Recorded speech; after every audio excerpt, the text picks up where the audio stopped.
Hello সবাইকে, কেমন আছি সবাই? আশা করছি সবাই খুব ভালো আছি। আম আজ হচ্ছে আমরা পদার্থবিজ্ঞান ২য় অধ্যায় গতি আম যে one shot secure solving class এটা হচ্ছে আমরা লেকচার ২ আছি, পার্ট 2 তে আছি। অ্যান্ড এই পার্ট 2 তে থাকাকালীন আমরা হচ্ছে আজকে খুব শর্টকাটে কিছু অঙ্ক করে আজকে আমরা বিদায় দিতে যাচ্ছি।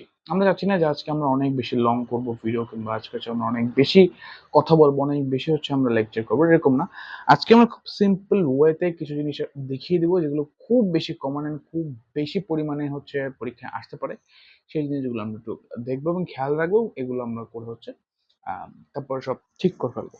তো আমি আজকে খুব বেশি ইম্পর্টেন্ট একটা অঙ্ক, খুব বেশি একটা গাণিতিক সমস্যা আমি তোমাদের সাথে নিয়ে এসেছি এবং এই সমস্যাটা আমরা আগে করেছি, বাট তারপরে আমি তোমাদের সাথে একটু করে দিতে চাচ্ছি।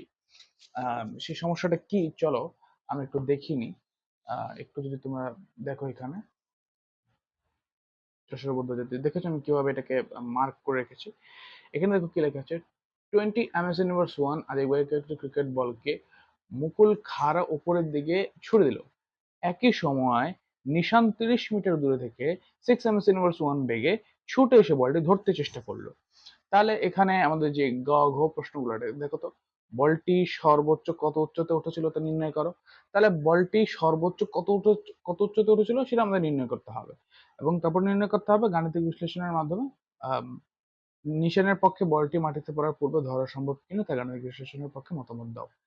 আমি একটা কথা বলি, এই যে তোমরা দেখতে পাচ্ছ যে এই কোশ্চেনটা, এটা ক্লাস 11-12-এ অহরহ এসছে, অহরহ আসছে এখনো পর্যন্ত এই 2026 সালে এসেও। আমি তোমাদেরকে কনফার্ম করে দিচ্ছি যারা এসএসসি 2026 আছে তাদের জন্য স্পেশাল এটা। তোমাদের জন্য এই প্রশ্নটা আই থিঙ্ক এটা আসবে। আমি বিশ্বাস করি যে প্রশ্নটা আসবেই তোমাদের কাছে। অ্যান্ড এই প্রশ্নটা মানে এরকম টাইপের একটা প্রশ্ন তোমাদের কাছে আসবে আমি বিশ্বাস করি, কারণ এসএসসি 2025-এ অনেক রকমের কোশ্চেন আমি রেখেছি, সো এসএসসি 2026-এ এরকম একটা কোশ্চেন আসার সম্ভাবনাটা অনেক বেশি। সো সো চলো আমরা হচ্ছে এখন আমাদের যেই সলভটা সেটা শুরু করি, কারণ সলভটা করা হচ্ছে মেইন জিনিস। এখন আমাদের হচ্ছে ব্যাপারটা করতে হবে। তো প্রথমে আমরা হচ্ছে গটা করি। আমি খুব শর্টকাটে তোমাকে দেখিয়ে দিচ্ছি, ঠিক আছে? তো যদি কোশ্চেনের দরকার হয় তোমরা হচ্ছে স্ক্রিনশটটা দিয়ে নেবে। আমি যখন কোশ্চেনটা দেখেছি তখন সে কোশ্চেনের স্ক্রিনশটটা দিয়ে নেবে, দেখবে যে খুব ইজিলি তোমরা এটা করতে পারছো। এবং আমি যখন সলভ করে দিচ্ছি তখন এটা খাতায় নোট করে ফেলো, তারপর সেটা তোমরা ডিলিট করো স্ক্রিনশটটা, এটা তেমন ম্যাটার করছে না। তো আমরা হচ্ছে এখন চলো বলটি সর্বোচ্চ কত উচ্চতায় উঠেছিল, দ্যাটস মিন আমাদের হাইট চাচ্ছে।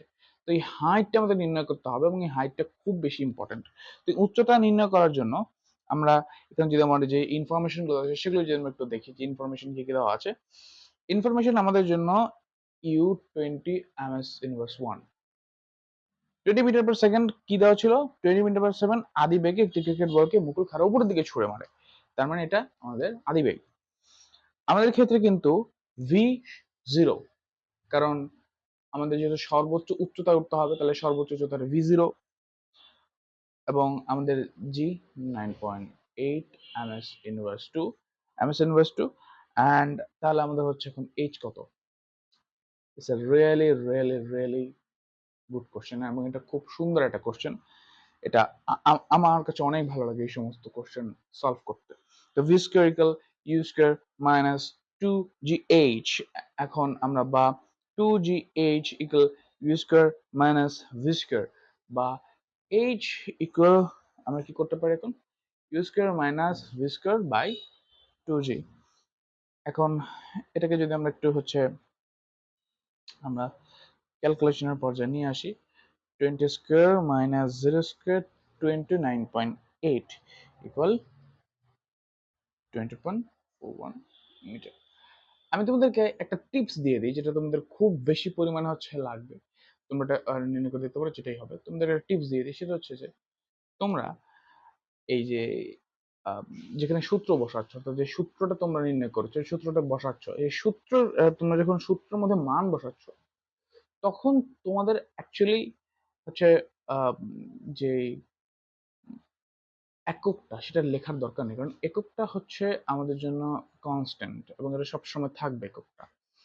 এখন আমরা এখানে যদি একটা একক বসাই তাহলে সবগুলো একক বসাতে হবে, যদি কোনোটা একক না বসে তাহলে কোনোটা একক বসানোর দরকার নেই। অর্থাৎ আমরা এখানে একক ছাড়া লিখে দিতে পারবো সম্পূর্ণটা। এটা কিন্তু একটা ম্যাজিক্যাল ট্রিক, যেটা তোমাদেরকে কেউ বলেনি, আমি তোমাদেরকে আজকে বলে দিলাম। So let's move on.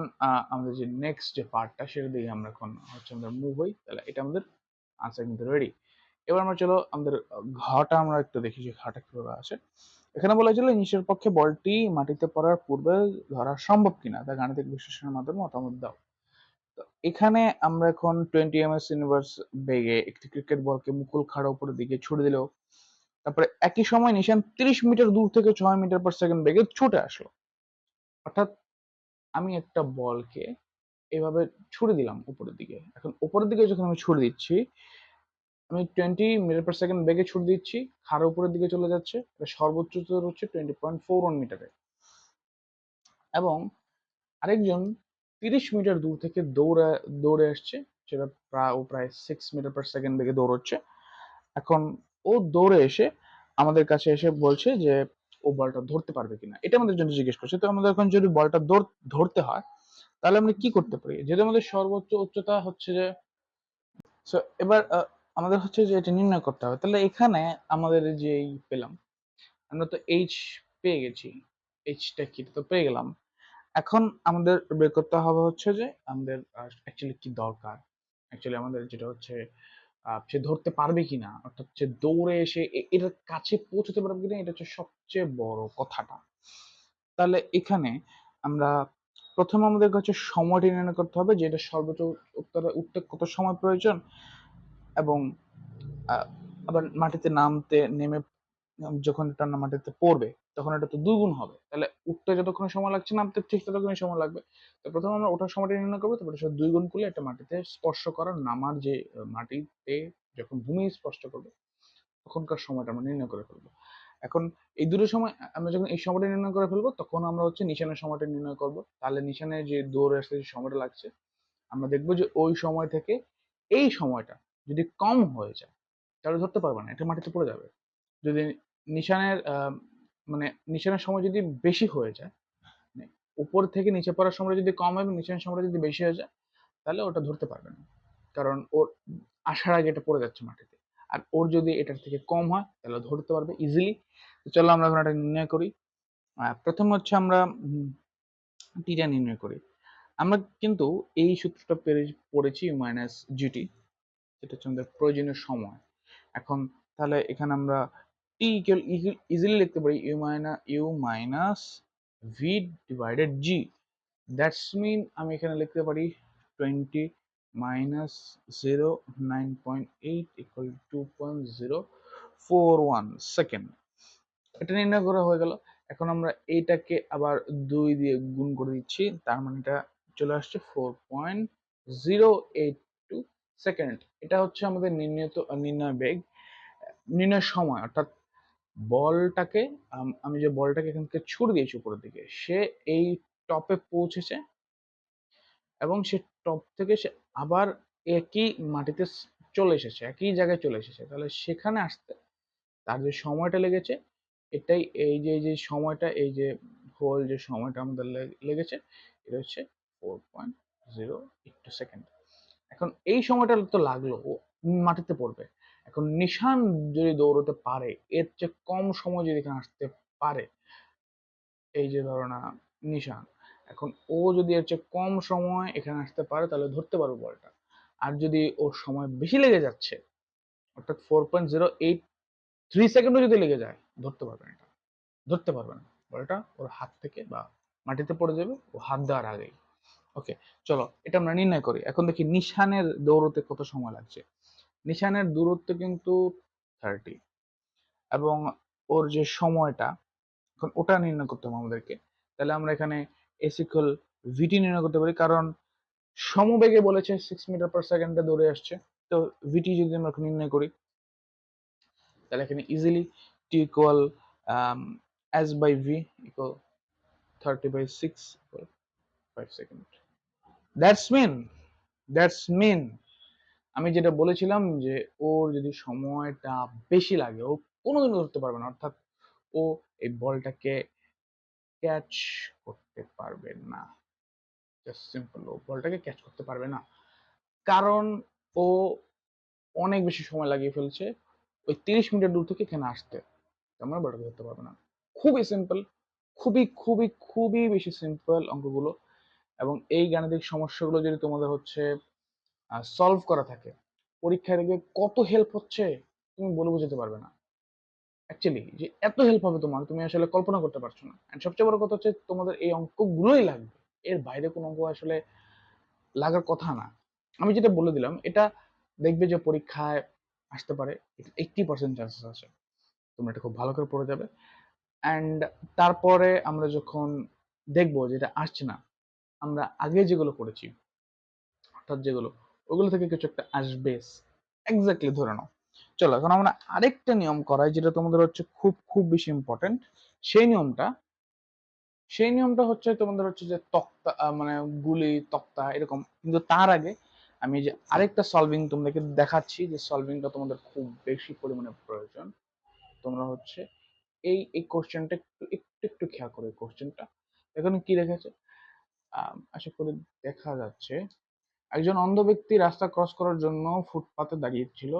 একটি গাড়ি 36 কিলোমিটার পার হওয়ার বেগে আসতে দেখে আম, চায়ের দোকানে দাঁড়িয়ে থাকা শফিক 80 মিটার দূর থেকে 2 মিটার পার সেকেন্ড ত্বরণে দৌড়ে গিয়ে অন্ধ ব্যক্তিকে ধরতে যায়।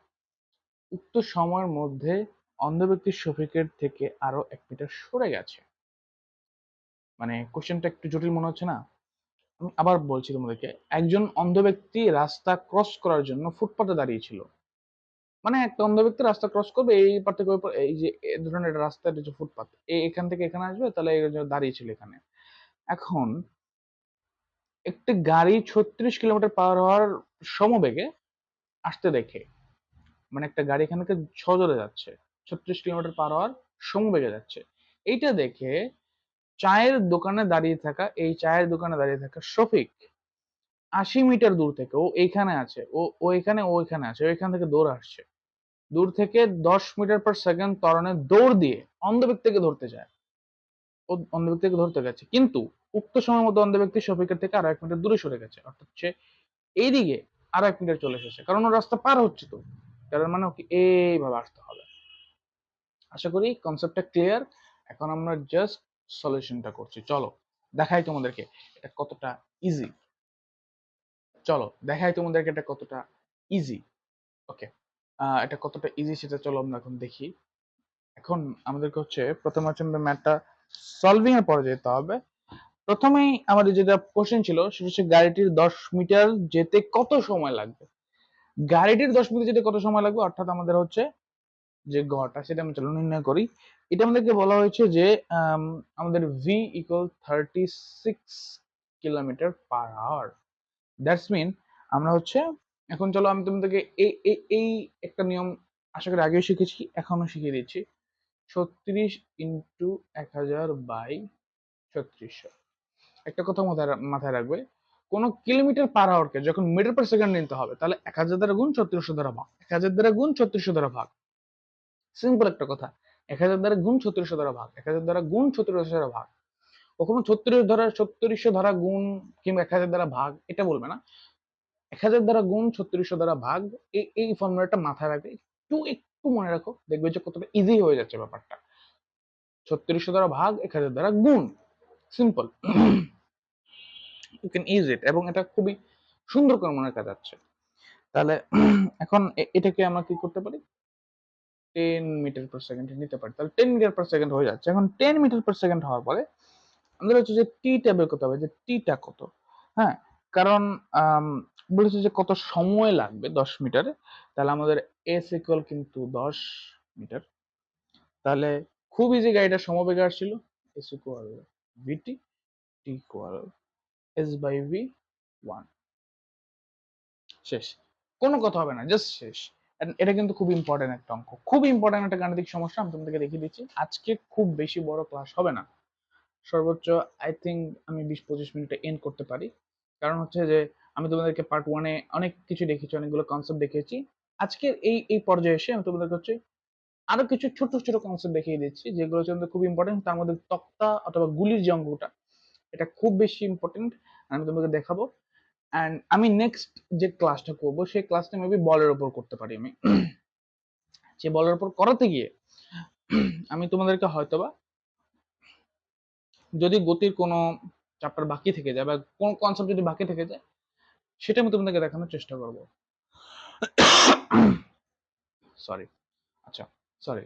তো এখন চলো আমরা হচ্ছে এটার ঘটা নির্ণয় করি। তো এখানে গাড়ির যে সমবেগটা ছিল 10 মিটার পার সেকেন্ড, এটা আমরা নির্ণয় করে ফেলেছি এখান থেকে। এই যে 10 মিটার পার সেকেন্ড আমরা নির্ণয় করে ফেলেছি। তো এখানে আমাদেরকে বলা হয়েছিল যে প্রশ্নটা কি, প্রশ্নটা বলা হয়েছিল যে অন্ধ ব্যক্তি থেকে গাড়িটি 100 মিটার দূরে থাকলে সফিক গাড়িটি আসার পূর্বে অন্ধ ব্যক্তির কাছে পৌঁছবে কিনা। অর্থাৎ অন্ধ ব্যক্তির কাছে গাড়িটি আসার পূর্বে গাড়িটি 100 মিটার দূরে ছিল, 100 মিটার দূরে ছিল। তখন 100 মিটার দূরে ছিল, তাহলে এখন ওই 100 মিটার দূরে থাকলে শফিক যে দৌড়ে অন্ধ ব্যক্তিদের কাছে, সে অন্ধ ব্যক্তির কাছে পৌঁছবে কিনা, এটা হচ্ছে আমাদের কোশ্চেন। সে কি বাঁচাতে পারবে কিনা, সিম্পল কথা। ওকে, তো এখন আমাদের হচ্ছে আমরা হচ্ছে আমাদের সমবেগটা পেয়ে গেলাম 10 মিটার পার সেকেন্ড। এখন চলো আমরা হচ্ছে গাড়ির যে গাড়ি থেকে অন্ধ ব্যক্তিটি যদি 100 মিটার দূরে থাকে, তাহলে এখন আমাদের যেই সময়টা লাগবে টি এস বাই ভি, কারণ এটা সমবেগে চলছে গাড়িটা, মাথায় রাখবে কথাটা। 100 ডিভাইডেড 10 ইকুয়াল 10 সেকেন্ড। 10 সেকেন্ডে গাড়িটা অন্ধ ব্যক্তির কাছে চলে আসছে। এখন কথা হচ্ছে যে এখন আমাদের যেই সফিক অন্ধ ব্যক্তির নিকটে পৌঁছানোর জন্য প্রয়োজনীয় যে সময়, এটা আমাদের নির্ণয় করতে হবে। তাহলে এখন দেখো যে কথাটা এখানে দাঁড়াচ্ছে সেটা হচ্ছে যে গাড়িটি যদি অন্ধ ব্যক্তির কাছে 10 সেকেন্ড চলে আসে, তাহলে শফিকের আদিবেগ কিন্তু শূন্য, কারণ সে দাঁড়িয়ে ছিল। শফিকের আদিবেগ শূন্য, কারণ সে দাঁড়িয়ে ছিল, সিম্পল কথা। আমাদের এখানে কিন্তু শেষ বেগের কোনো প্রয়োজন নেই, কারণ বেগ আমাদের দরকার নেই এখানে। আর এস ও 80 মিটার দূরে দাঁড়িয়ে ছিল, প্লাস 1 মিটার সরে গেছে, ওই ওই কাছে আস্তে আস্তে 81 মিটার হয়ে গেছে। দুটো ইনফরমেশন পেয়ে গেছি। এবার আমরা নির্ণয় করতে হবে আমাদের ত্বরণ। দেখো ত্বরণটা কিন্তু যেটা হচ্ছে আমাদের দেওয়াই আছে অনেক আগে, সেটা হচ্ছে আমাদের 2 মিটার পার স্কয়ার। কারণ কি, কারণ ও এত ত্বরণে দৌড়ে আসছে ওর দিকে, তাহলে এই ত্বরণটা আমাদের আছে আমার কাছে। ত্বরণটা যখন আছে আমাদের কাছে, তাহলে আমরা এখানে আমার এই এখন আমাদের নির্ণয় করতে হবে টি, যে সময়টা কত লাগছে। আমার ইনফরমেশন গুলো দেখে আমার জাস্ট একটা সূত্রের কথা মাথায় আসে, সেটা হচ্ছে s equal u t plus half a t square. এই সূত্রটা ছাড়া আমার কোনো কথা মাথায় আসে না। প্লাস হাফ এটি স্কয়ার, তাহলে এখানে আমরা টি স্কয়ার ইকুয়াল 2s বাই এ দিতে পারি। এটা সম্পূর্ণ জিরো, এটা সম্পূর্ণ জিরো। আমরা এর থেকে টি স্কয়ারটা আলাদা করে নিয়েছি, এটা আলাদা, এন্ড 2 এর সাথে s গুণ হয়ে গেছে, তাহলে 2s বাই এ। ওকে, তাহলে এখন আমরা এটার উপরে হচ্ছে আমরা 2s বাই এ দিতে পারি। তাহলে এখন হচ্ছে 2 ইন্টু 81 ডিভাইডেড ইকুয়াল টু, তাহলে এটার যেই নির্ণয়টা পাবো সেটা 9 সেকেন্ড। তো দেখতে পাচ্ছ যে তোমার 9 সেকেন্ড বের হয়ে গেছে। এই ট্রাকটার গাড়িটার এখানে আসতে 10 সেকেন্ড সময় লাগছে, আর শফিক 9 সেকেন্ডে পৌঁছে যাচ্ছে, অর্থাৎ সে বাঁচিয়ে নিয়েছে। 1 সেকেন্ড আগে এসেছে, বাঁচিয়ে নিয়েছে। আর কোনো সমস্যা নেই, চিন্তা নেই, আমাদের এখানে এই কনসেপ্ট ডান। আশা করি কনসেপ্ট নিয়ে আর কোনো সমস্যা থাকার কথা নাই। এই সমস্যা আই থিঙ্ক ক্লিয়ার। সো এখন আমাদের হচ্ছে শেষ কনসেপ্ট, আমাদের এখন যে মেইন কনসেপ্ট, অর্থাৎ বন্দুক তক্তা, and it will be the last concept of us. একটি বন্দুক থেকে 40 মিটার পার সেকেন্ড বেগে ছোড়া গুলি 50 মিটার দূরত্ব অবস্থাতে একটি তক্তার মধ্যে প্রবেশ করে 0.01 সেকেন্ড পর থেমে যায়। তক্তাটি একটি মাটির দেয়ালের গায়ে লাগানো ছিল। তক্তার পুরুত্ব 21 সেন্টিমিটার। বন্দুকের গুলিটি কত সময় পর তক্তাটিকে আঘাত করবে? মাটির দেয়ালটি উল্লেখিত গুলি দ্বারা ক্ষতিগ্রস্ত হবে কিনা দীপিকার সাপেক্ষে যুক্তি উপস্থাপন করো। খুব সিম্পল, অনেক বেশি simple. I think so that আমাদের এটা নিয়ে মাথা ঘামানোর কোনো প্রয়োজনই নেই। আমি করে দিচ্ছি, দেখো কত ইজি এই অঙ্কটা। দেখবে যে কয়েক লাইনে অঙ্ক হয়ে যাচ্ছে। দেখো না, এই এতটুকু জায়গার মধ্যে আমি করে ফেলবো। এটা দেখো, গুলির বেগ 40 মিটার পার সেকেন্ড, গুলির বেগ, দূরত্ব s ইকুয়াল 50 মিটার, রাইট? ঠিক কত কত সময় পর ওই তক্তাকে আঘাত করবে সে, এত ইজি একটা অঙ্ক। তাহলে s equal u t, s equal v t যে কথাটা ছিল, s ইকুয়াল ইউটি, কারণ ওই গুলিটার, ওই যে গুলিটা ছিল ও কিন্তু সমবেগে এসে গেছে 40 মিটার/সেকেন্ড বেগে। একটা কমন সেন্স দেখো যে 50 মিটার দূরত্বে থাকলে সে 40 মিটার/সেকেন্ড যদি আসে তাহলে ওর বেগ তো কমছে না, ও যখন আঘাত করবে তখন ওর বেগ কমে যাচ্ছে। তাহলে এখানে আমাদের হচ্ছে মাথাটা একটু খেলাতে হবে।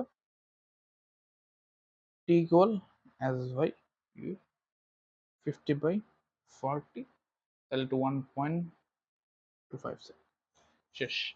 এখানে আর আর কোনো কিছু দেখার নেই আমাদের, এই কনসেপ্ট এই পর্যন্তই, মানে একটা একটা একটা চলে গেল। এখন আমরা চলো আমাদের ঘটা করি। কি বলা হয়েছিল, মাটির দেয়ালটি উল্লেখিত গুলি দ্বারা ক্ষতিগ্রস্ত হবে কিনা উত্তরের সাপেক্ষে যুক্তি উপস্থাপন করো।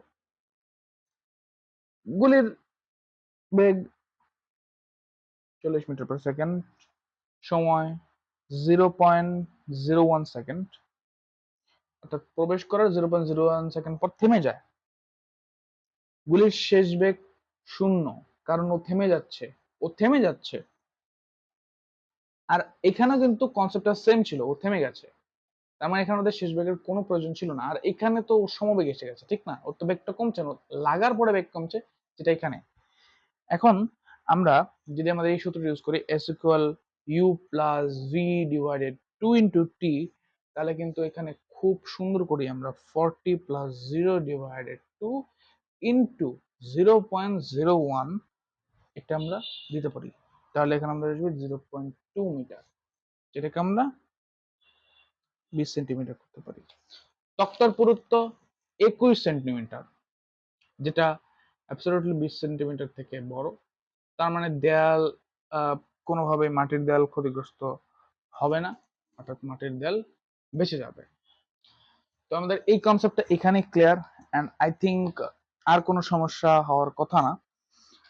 তো এখন আমাদের আরেকটা কনসেপ্ট হয়তো বা নির্ণয় করা যেতে পারে, যেটা অ্যাকচুয়ালি আমাদের জন্য খুবই ইম্পর্টেন্ট। এই বন্দুকের গুলির উপরে যদি আমি আরেকটা কনসেপ্টের কথা বলি, যেটা তোমাদের আসতে পারে পরীক্ষা, এরকম কোন একটা যে আমাদের দরকার আছে, সেটা হচ্ছে যে বন্দুকের একটা পশ্চাৎ বেগ থাকে, সেটার একটা, তোমাদের এই কনসেপ্টটা আমরা এখানে রাখছি। আমরা নেক্সট যে ক্লাসটা করব, ওই ক্লাসে তোমরা দেখবে আমরা কি পরিমাণে একটা কনসেপ্ট ক্লিয়ার করছি। আমরা ইঁদুর বিড়াল একটা কনসেপ্ট ক্লিয়ার করতে পারি, আমরা বাঘ বা হরিণ একটা কনসেপ্ট ক্লিয়ার করতে পারি, বাস ট্রাকের একটা কনসেপ্ট ক্লিয়ার করতে পারি, যেটা আমাদের খুব বেশি প্রয়োজন হয় এরকম গাণিতিক সমস্যা। তো আশা করি সবাই আমার সাথে থাকবে শেষ পর্যন্ত, অ্যান্ড এতক্ষণ ধরে ক্লাসটি দেখার জন্য তোমাদের সকলকে থ্যাঙ্কস। নেক্সট ক্লাসের জন্য তোমরা ওয়েট করো, দেখবে যে কত সুন্দর আমরা কনসেপ্ট ক্লিয়ার করছি, কনসেপ্ট নিয়ে আসছি। আজকে আমরা দুটো কনসেপ্ট ক্লিয়ার করলাম, এই দুটো খুব ইম্পর্টেন্ট ছিল। বন্দুকের যে তক্তার গুলিটা, কনসেপ্টটা খুব ইম্পর্টেন্ট। দেখা হচ্ছে নেক্সট ভিডিওতে। সবাই ভালো থাকো, সুস্থ থাকো, সুন্দর থাকো। ধন্যবাদ সবাইকে।